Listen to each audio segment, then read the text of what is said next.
Hello and hi guys. ഇന്നത്തെ recipe എന്ന് പറയുന്ന ഒരു സ്പെഷ്യൽ കടലക്കറിയാണ്. പുട്ട് ബ്രേക്ക്ഫാസ്റ്റാണ്. അപ്പോൾ ഈ കടലക്കറി ഞാൻ പ്രിപ്പയർ ചെയ്തിട്ട് ഇപ്പോൾ സെർവിങ് ഡിഷിലോട്ട് മാറ്റിയിട്ടുണ്ട്. ഇതെങ്ങനെയാണ് പ്രിപ്പയർ ചെയ്യണമെന്ന് ഞാൻ നിങ്ങൾക്കൊന്ന് പറഞ്ഞു തരികയാണ്, ഷെയർ ചെയ്യുകയാണ്.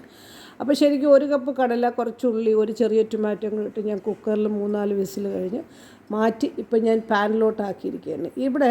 ഈ പാനിൽ ഞാൻ 1 ടീസ്പൂൺ മല്ലിപ്പൊടി, 3/4 ടീസ്പൂൺ മുളക് പൊടി, 1/2 ടീസ്പൂൺ മഞ്ഞൾപ്പൊടി, ഉപ്പും കൂടെ ഇട്ട് ഇപ്പോൾ നന്നായിട്ട് അത് തിളപ്പിക്കുകയാണ്.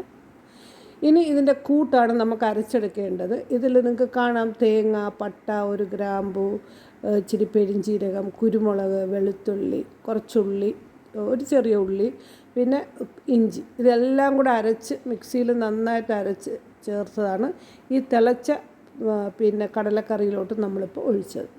അപ്പം ഇനി ഇത് ശരിക്കും നന്നായിട്ട് യോജിപ്പിച്ചിട്ട് നന്നായിട്ട് തിളയ്ക്കണം. നല്ലൊരു മണമാണ്. കാര്യം നമ്മളെ വയറ്റിനും വളരെ നല്ലതാണ് ഈ കടല എന്ന് പറയുമ്പം.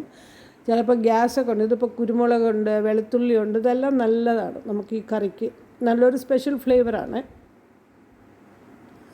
ഇനി നമുക്ക് നന്നായിട്ട് തിളച്ചതിന് ശേഷം ഒന്ന് കടുവറുത്തെടുക്കണം. കടുവറുക്കുമ്പം നമുക്ക് ചെറിയ ഉള്ളി, കടുക്, വറ്റൽമുളക്, കറിവേപ്പില, അത്യാവശ്യമാണ് വെളിച്ചെണ്ണ. അപ്പോൾ അതിൽ ചെയ്യുമ്പോൾ വളരെ നല്ലൊരു മണവും ഫ്ലേവറും ഒക്കെയാണ്.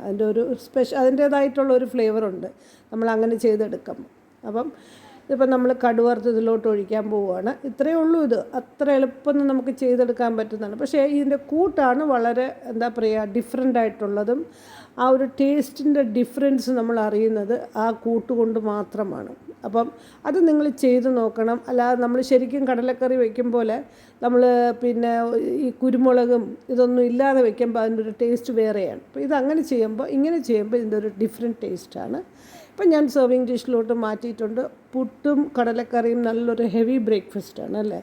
അപ്പോൾ എൻ്റെ ഫാദറൊക്കെ ആണെങ്കിൽ ഉരുളക്കിഴങ്ങ് മസാലയും പപ്പടവും പയറും ഒക്കെയാണ് കഴിക്കുന്നത്. പക്ഷേ ഇതൊരു എൻ്റെ ഹസ്ബൻഡിൻ്റെ വീട്ടിലൊക്കെ ഇങ്ങനത്തെ ഒരു കോംബോയാണ് ഈ പുട്ടിൻ്റെ കൂടെയൊക്കെ തരുന്നത്. അപ്പോൾ വളരെ ടേസ്റ്റിയാണ്.